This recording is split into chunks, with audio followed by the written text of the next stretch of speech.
Hey everyone, and welcome to this video of our very first Parents and Baby Brunch Connection Session. Now, everyone asked me, what is a connection session?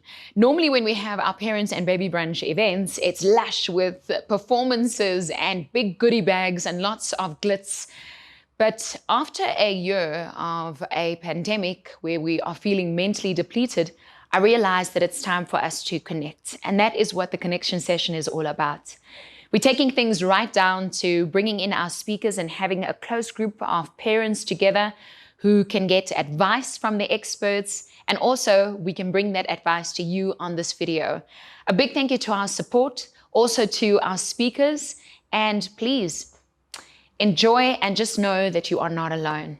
Welcome to our very first Parent and Baby Brunch Connection Session.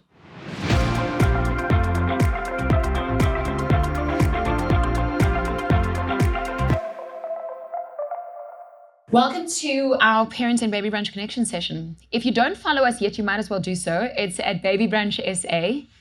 We pride ourselves to the fact that we are a subscription-free network or website or support network for moms, because a lot of websites want us to pay a fee in order to get some form of newsletter or, I don't know, some kind of support. And because of the people that support Parents and Baby Brunch, we were able to do so. So a big thank you to our support for this connection session, and even in previous years, to Fedhealth, a big thank you to you, to Epi-max that has supported us all these years, Jacaranda FM, I live here practically, and my amazing technical team, but thank you to all of you. Jacaranda FM is the biggest independent radio station. What's really cool is that you can download our app so you can follow us anywhere you want. So Jacaranda FM, it's called. People sometimes say 942. No, we're just Jacaranda FM, good old. So please listen to us, especially when you are on holiday. Parent and Baby Brunch has been around for the past 6 years. And the reason it was born was because I realized when I had my first baby that there wasn't enough support around for moms, and all the books were either American-based, and my support was busy. When the baby was born, my mom said to me, well, I need to go to church today, and my mother-in-law said, but I've got a quilting group today. So I was stuck there with the baby, and I'm going, I don't know how to breastfeed, and I don't know where to go. And that is how Baby Brunch started. We then later on developed it to Parent and Baby Brunch to include all parents. And we've been really lucky the past 6 years because other than our support network on our website, we have created amazing videos for parents to watch. And our podcast, which is just plain old audio that you click on that you get to listen to, has become the #1 parenting podcast in the country. Now, we can boast with stats, and that would be really amazing, but we would be nothing if we didn't help someone. And that is what our aim is, to create a subscription-free platform and free events so that moms and dads can feel like they're not alone. Tonight is not a long session, and to everyone who's watching on our videos, you'll be able to digest the information that comes from here because it is real stories from real people who's going through real things that you are going through. And if you hear any noises from the outside, it's only because here where we are at our Gauteng event, for the first time, it's busy pouring down and storming. But here we are. Thank you so much for going on to babybrunch.co.za as well and supporting us as much as we are supporting you. Now, this is tonight's format. We have 2 speakers that I can't wait to hear from. I have had only good reviews from them. And tonight, other than seeing Paul on YouTube and seeing some of his books and having testament from some of Joey's people that she works with, this is the first time I'm actually hearing them talk because we've been living in such a crazy world of isolation. And so, Joey, it is really a privilege to see you here. After that, we'll have a short Q&A. If there are any questions, keep it short so that if you want to see Joey, you're welcome to do so in your private capacity at her practice. And the same with Paul, who's just amazing at helping many, many couples and people to understand their circumstances and to understand self. They say that self-work is the hardest work because it means you have to deal with yourself. And we have experts here that can help us and that can help us navigate through life with that. If there's any other guests, they're welcome to come in and have a seat, Bron. None at this stage, no problem at all. Joey Reekie is one of our first speakers for today, and what is exciting is that I got to know her as she rates as one of the best psychologists, by the way, in Gauteng. Oh wow. So I'm giving you that title tonight because I tell you why I find you fascinating and why I love having you here. You're a mom. You've suffered loss through having a baby early, but gained the biggest gift of life. And it is remarkable that with Parent and Baby Brunch, every time we work with anyone, we realize that they're actually doing what they're doing because something happened to them. And something happened to Joey, and that's why she's a psychologist today, and that's why she's helping people. So, I mean, Joey, there's a long introduction here that's talking about your wins, your successes, how you came to be passionate about women specifically. But I think I'm going to hand it over to you, and please, this is your audience. Thank you so much. Joey Reekie, yay. Thank you very much, Elana. Whoa, what an introduction. I just want to say that I'm so privileged to be here. I know all the work that you do. You know, I've been following you for many years. So this is an absolute pleasure. I've been asked to talk about postpartum depression. You know, and like most psychological conditions that we have, it is not something that we often talk about. And unfortunately, there's still a stigma attached to it. You know, none of us walk around having had a baby and going, oh, my baby is 2 months old, but I've got postpartum depression, you know, I can't get out of bed. Like, I really, really battled to bond with my baby. No, none of us do that. You know, we put pictures on Facebook and pictures on Twitter of our babies, and we show everybody we are the happiest, our babies are the cutest, we are bonding with them, we have no problems, because that is what we've been taught. And yet, Elana, I don't know if you know, 30 to 40% of women today, well, not today, during all times, suffer to an extent with postpartum depression, either during pregnancy or during pregnancy and after pregnancy. But yet we don't talk about it, and I don't understand why. You know, it's something that's happened to our moms, it's something that's happened to our grandparents, but we don't talk about it and we don't ask for help. So I'm going to go through the technical aspect of what this actually is, what it entails, and in between I'll also share my personal story, if you guys are comfortable with that. So postpartum depression, for those of you that don't know, it is a very severe depression and anxiety disorder that happens after pregnancy. However, 50% of it starts already during pregnancy. With 50% of the cases, we find that. The part that is during pregnancy, we call peripartum depression. And then it moves over to postpartum depression. It is not baby blues. I mean, I'm sure all of you have heard the word baby blues. What we refer to as baby blues in the common language is a very common, or actually 99% of women experiences it, where straight after birth your birth hormones, your estrogen and your progesterone, drop significantly, and this causes a severe drop in mood. So for the first 2 to 3 weeks, I don't know whose gynecologist has ever warned them of this, but once you give birth, you are going to experience a drop in mood. For the first 2 to 3 weeks, you're going to feel irritable, you're going to want to cry all the time, and you're not going to understand why. But normally, this resolves after about 3 weeks after birth. So when we talk about postpartum depression, we talk about a very severe depression and a very severe anxiety that continues, that doesn't stop. Also, one thing that I have to point out, it doesn't necessarily have to start straight after birth. Postpartum depression can still occur up to 12 months after birth. Wow. So just because you are okay today, after you've had your baby, doesn't mean that you will feel the same way in 6 months. All of us differ. And like I say, some women already start experiencing these symptoms before birth.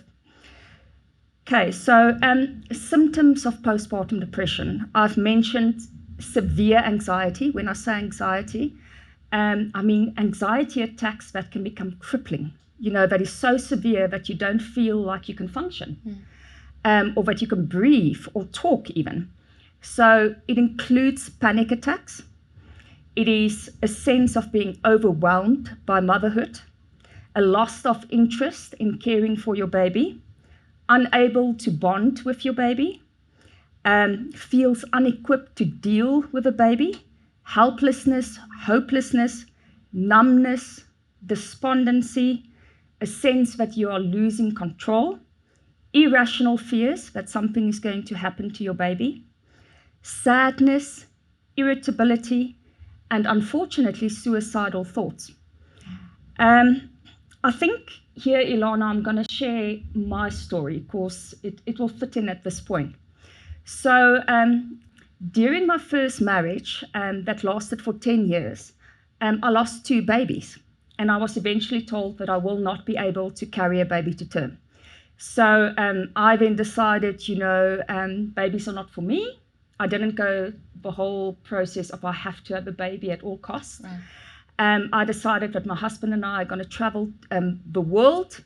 At that time, I was a head of human resources for a large organization.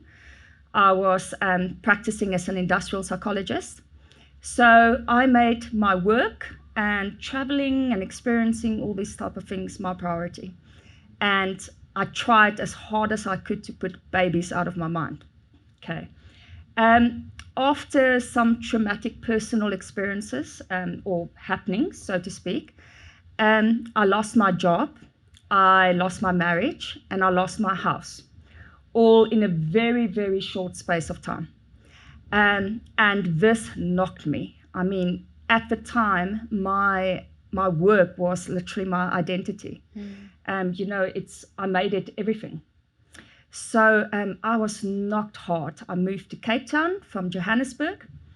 And at the time, I said to my mom, you know what, I need to get away for a couple of months. Luckily, I could do it financially.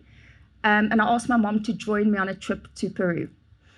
And you might not believe us, Elana, but we were in a massive accident in Peru on a boat.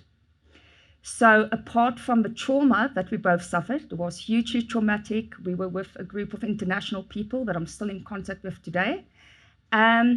We also suffered, both my mom and I, significant injury. So only reason I'm mentioning this is this will play out my pregnancy to a massive way later on. Okay, coming back, from 6 weeks, having had my mom in surgery in Peru, just all the trauma, my partner at the time then asked me to marry him. And it just so happened that I had to go for a couple of surgeries that I underwent. And I ended up having surgery 2 weeks before my wedding day, with my second husband. So yeah, I must say by this time I was already exhausted. I've already been through so much, but I never asked for help, never went to trauma counseling, nothing as such. My husband and I got married, very sexy man.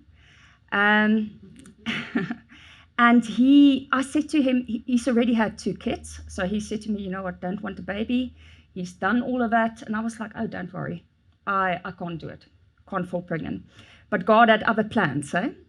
And within a year of my marriage, I fell pregnant very unexpectedly, certainly not unwelcome. I mean, it was a shock for me. I was 38 years old. Not something that I planned in any way, but the biggest blessing that I've ever been given. Moving on, my health problems progressed during my pregnancy, and I ended up having to be hospitalized at 6 months for the last 3 months of my pregnancy, as I couldn't really eat, and they had to tube feed me. This eventually led to me developing a blood clot, and I got a pulmonary embolism in my lung, and they had to take my baby out 8 weeks premature. So, you know what, I don't think, Elana, this is another thing we never talk about. I never hear people talk about having a prem baby, the trauma of being rushed to the theatre. Now, please take note that my story is an extreme one. And obviously 99% of women are never going to experience this, thankfully. But, the outcome is exactly the same. So, by the time I woke up in ICU, and they only allowed me to see my baby 5 days after she was born, and they had to put me under during the birth, so I never saw her. So, when I finally went home, I was emotionally and physically broken and finished. But what do we do as women? We act like everything is cool. My baby is in ICU. I see her every single day, and I send pictures to everybody as we do, and I'm all A-okay. And looking back at it now, I was thinking, preparing for this, I remember how I was lying in hospital, and my best girlfriends came and saw me. And my one friend said to me, and I mean, these are people that I trust with everything in my life. They've been part of my life, most of it. And I remember one of my closest friends said to me, Joey, are you okay? This is a big deal. You're going through a lot. Are you okay? Do you need help? And I remember saying to her, no, I'm fine. This is all cool. And yet I wasn't. Once my baby got home, I was very surprised to find that I wasn't the elated, happy mom. That I was exhausted, I was irritable. There were times that she was crying excessively and I would feel like I could shake her. I've had many moms telling me that, shocking as that may sound, like I really want to shake her. Like I cannot cope. I was constantly crying. My husband eventually got me a helper. I just wasn't coping.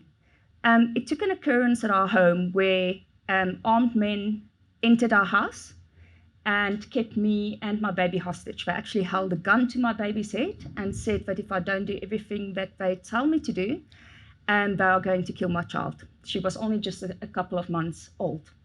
And that was the catalyst that finally broke the camel's back.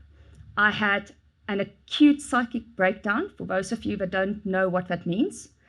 I started using destructive coping mechanisms, such as misusing alcohol, which is very common in postpartum depression, another thing that we don't talk about, because that's a means on which you can feel you can cope. You can cope when you've had a bottle of wine. And I ended up having to go to hospital for quite a long time. I didn't realize what it was at the time, and I never asked for help. So, in its worst form, postpartum depression can develop into what we call postpartum psychosis. And that means a woman actually starts getting hallucinations and delusions. And these become quite severe. At this point, a woman has to be hospitalized, as we find that the suicide at this point is very common. The hallucinations can go as far as telling you that you should harm your baby. I've had women telling me that they have heard, they've heard voices telling them that their baby is bewitched. And there is quite a number of cases where women has actually gone as far as harming their child. So please, people, postpartum depression is not something to play with. It is something that needs assistance, that needs support. Some women experience a mild form of it, where you can only go and talk to someone or get your support system in place, and that's enough. Whilst other women need more support. I also now want to bring in another form. We are also more and more realizing that men get this, and the causes of men is mostly financial difficulties. The woman takes off work, she doesn't get paid, the man has to carry it. Feelings of inadequacy on the men's side, feelings that they constantly get criticized, that they've lost their independence. So what do you do, when you feel that you've got this, that you need help? First thing, remember, asking for help is not giving up. Asking for help is always refusing to give up. And that is very important to realize. So ask for help, rest, sleep. I know men and women laugh at me when you tell them that, because how do you sleep and rest? Very, very important. What we do when we deal with a woman or man that suffers from this, we make sure that we we pull on the support that they have around them to enable them to get some rest. And something as simple as sleeping when your baby sleeps, very important. Honesty and communication, pulling on your support system. And if you have a partner, making time for each other.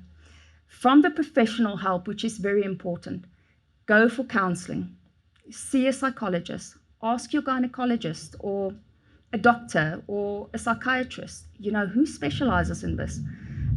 Like myself, go and see this person. Secondly, you would have to go onto medication. I always say to patients, we've only recently started realizing that your brain is an organ just like your kidney. So, if you've got a problem with your kidney, you take medication. So, don't fear taking psychiatric medication during this time. It is there to assist you, and it is very effective. And lastly, see your gynecologist, because we do find that some women has, severe hormonal imbalances, and this really impacts on it. Mm-hmm. So please go to have a test done. And lastly, but not least, women will always say to me, what, does this mean that I don't love my child? These feelings that I have. No, it doesn't. I have, my little girl is now 7. I have a most amazing bond with her. She's incredible. I've had my treatment. You can overcome it. It is something that is not permanent, but please talk about it. Men, same to you, and reach out for that hand of help. Joey Reekie, everyone. Thank you.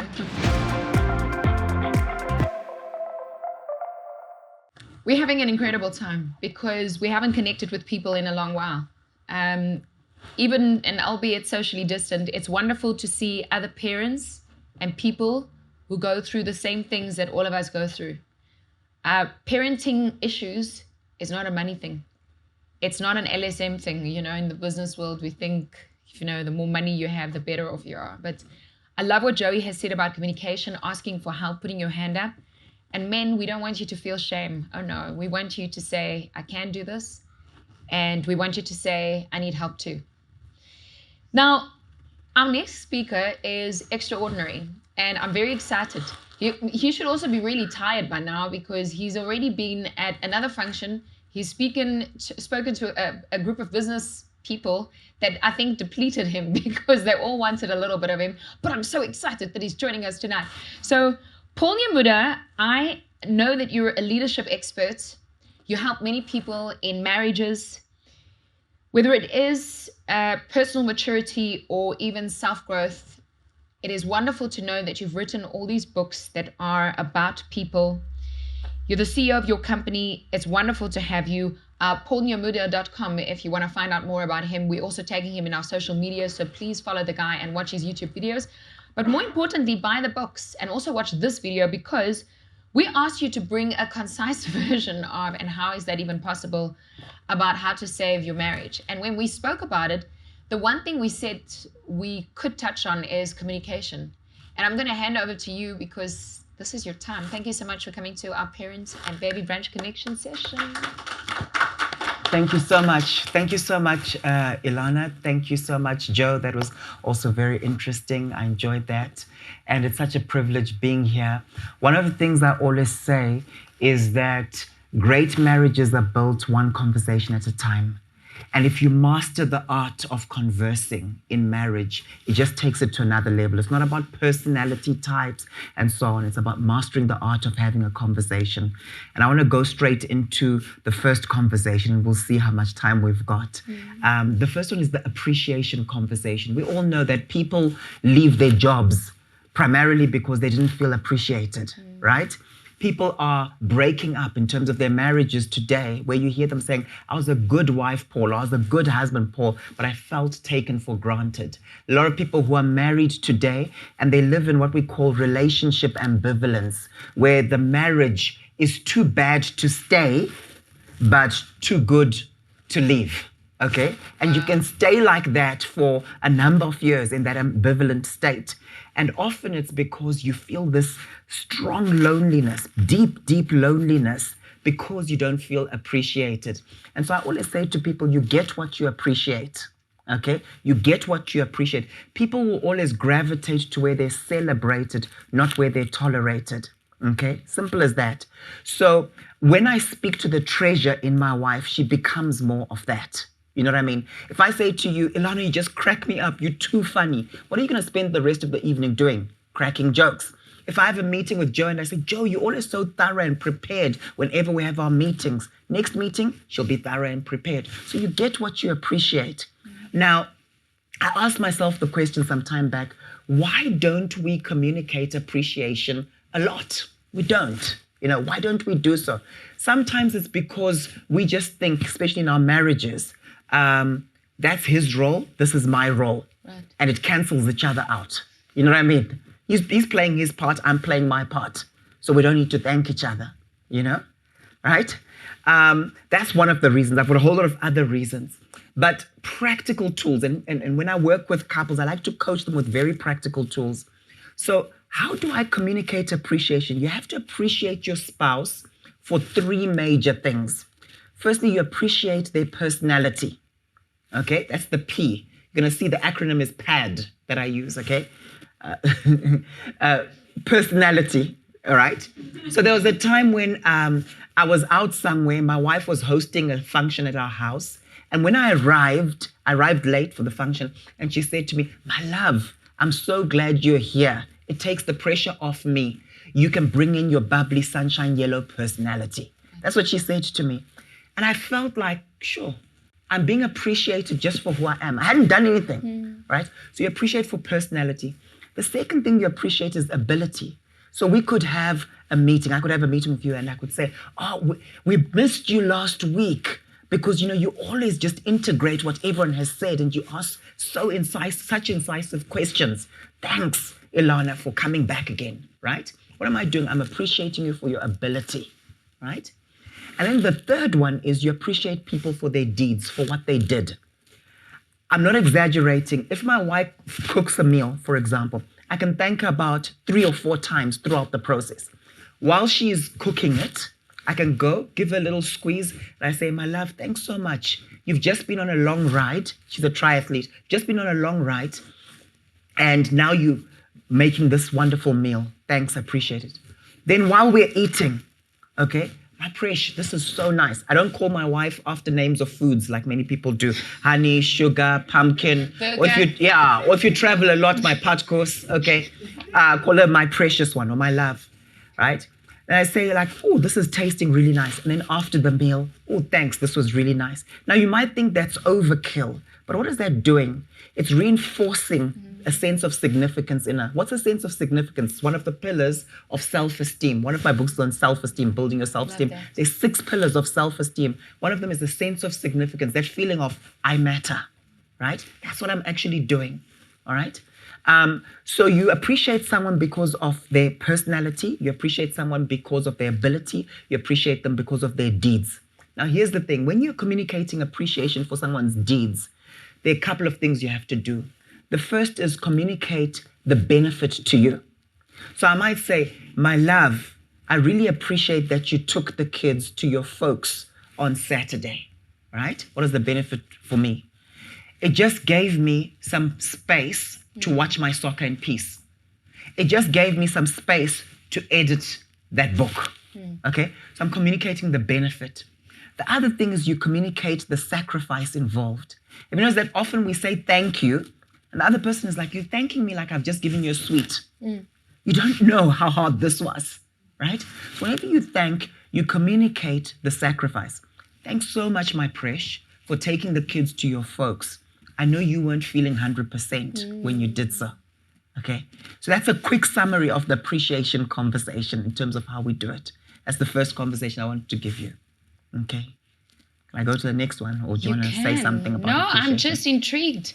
Apart from the patkos part, I mean, which left me really hungry, I think most of the time we just, you know when people say something like, oh, you should communicate more. What does that even mean, right? So you'll talk and then you'll fight, right? We even have a podcast on why couples fight, because it feels so nice, right? When I can hurt someone or with my words, right? Because that's what we think in that moment. Yeah. But when you give us context of communication and how it can improve your own life, I also want to say this. I know that there are some of our audience, not just there, but here in the room, that no longer have a partner, right? But what Paul is also practically talking about is actually affirmations of self as well. And you can practice that to yourself and also in the business world, in your work environment, right? This is amazing stuff. Please continue. Definitely. Let me just say something about that appreciation. You know, I remember with a particular couple, I then said to them, I would like you to make a long list of what you appreciate in your spouse. So they listed it. And I said to them, I want you to communicate this to them 3 a day, 3 from that list each day. And then it becomes a habit, you know, where you're always saying these things. And it's amazing where it takes you.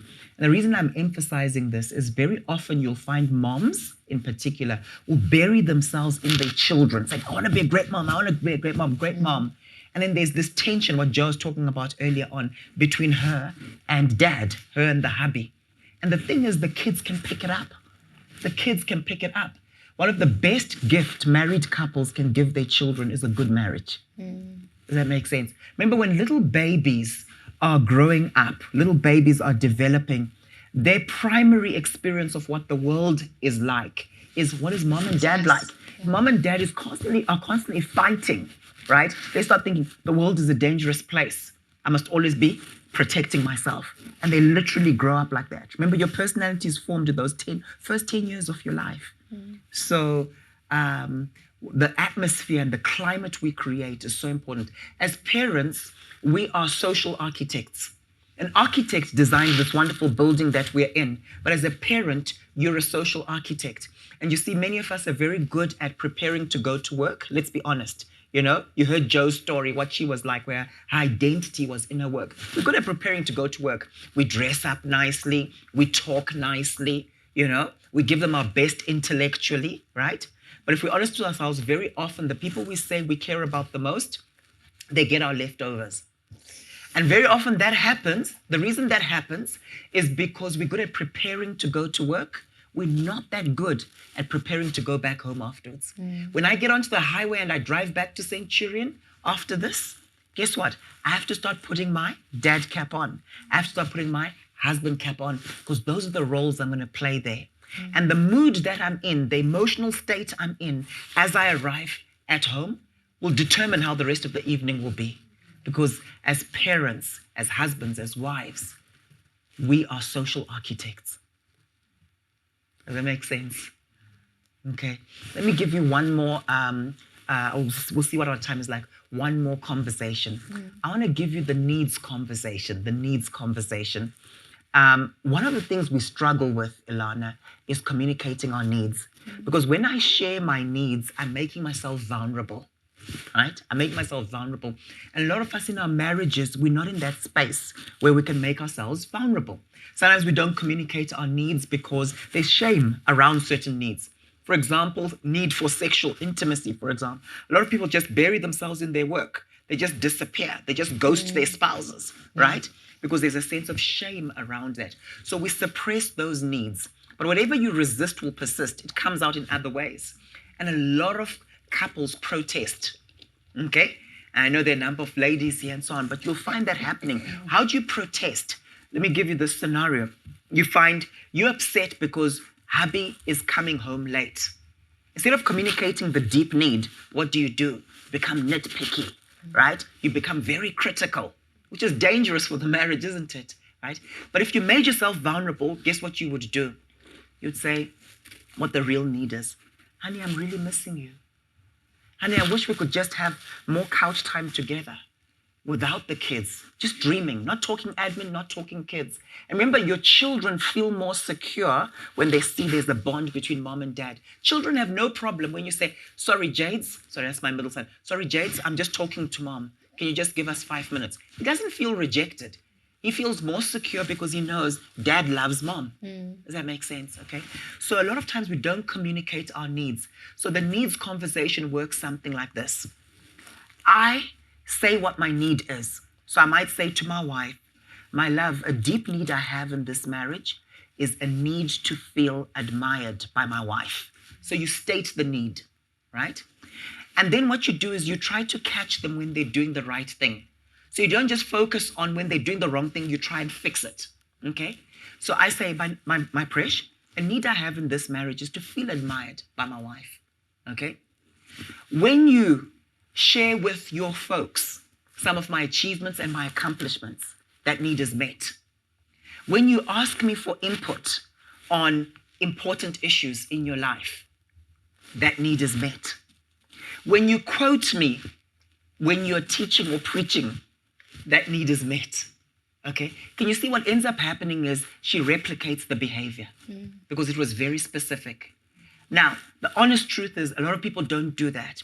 Some years ago, I was speaking to some guys at Murray and Roberts, and I was challenging them. I said, you engineers, you're just like auditors. You've been, no offense if you're an engineer or auditor here.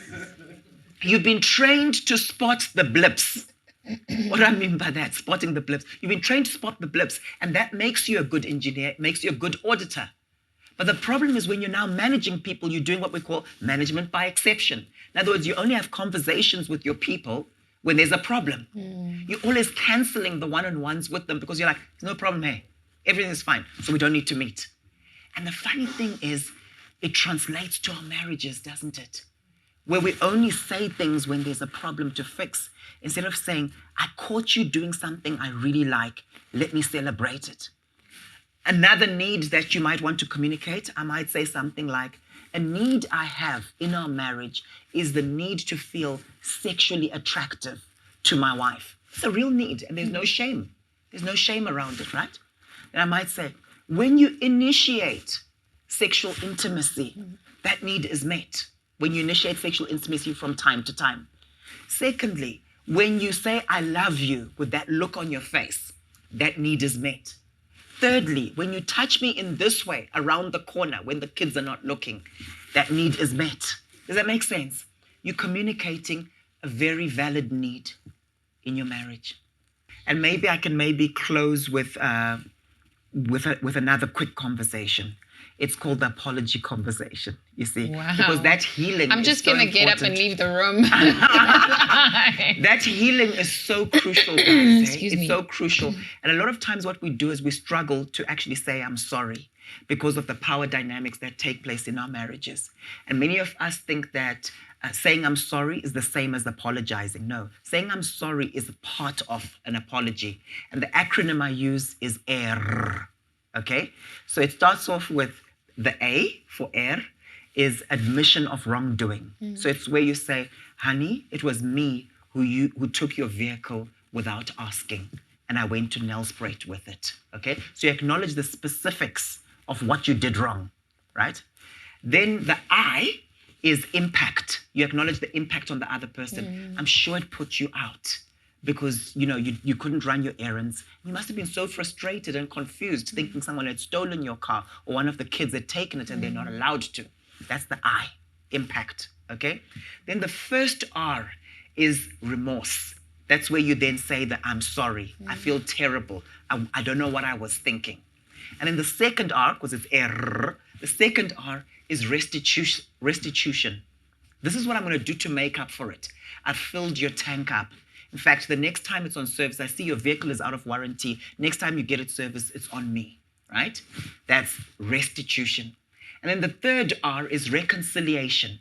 Can you find it in your heart to forgive me? So you can't demand forgiveness. You can't just say, you need to get over this, right? You can't demand it. Can you find it in your heart to forgive me? Are we cool? Are things fine between us now? And then the fourth R is a request you make, okay? And the request could be, you know what? Please, can you be patient with me in this area? I've got this tendency to just take people's cars. Okay, I'm joking.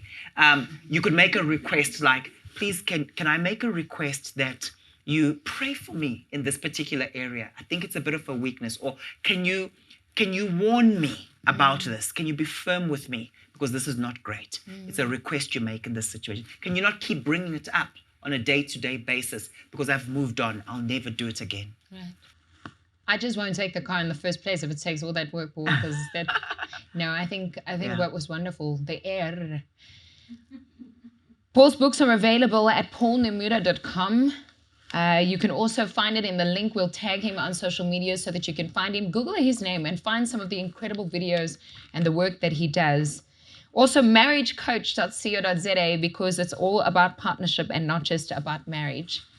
To our connection audience, we're going to stay here, mingle a little bit, find some connecting, and eat the cake that I've baked with these hands. Okay, I didn't. But you will eat cake. To you at home, please follow the social links. And again, thank you to our support. To Fedhealth, Epi-max, Jacaranda FM, to Chateau Gâteau, thank you so much. Joey Reekie, you are a miracle. It's wonderful to see you. Paul Nyamuda, thank you. We know that people want all your time. And you have just changed lives, not just in this room, but beyond. And we will buy your books because we need to buy people's books. This was our first Parents and Baby Brunch Connection Session. My name's Elana. Thanks, guys.